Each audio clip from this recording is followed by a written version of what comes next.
السلام علیکم ورحمۃ اللہ وبرکاتہ۔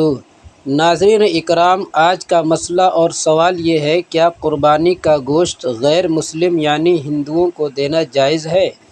اس کا کیا حکم ہے شریعت میں؟ آئیے آپ کو اس کا حل بتاتے ہیں۔ اس سے پہلے آپ اس چینل کو سبسکرائب کر لیں اور ویڈیو کو آگے شیئر کر دیں۔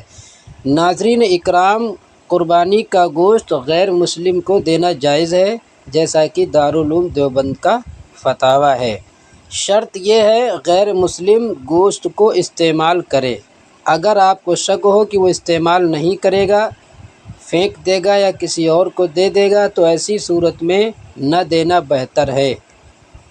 ایسی صورت میں دینا بہتر ہے جب کہ آپ مطمئن ہوں اور آپ کو یقین ہو کہ وہ گوشت کو استعمال کرے گا۔ اس صورتحال میں دینا جائز ہے۔ السلام علیکم ورحمۃ اللہ۔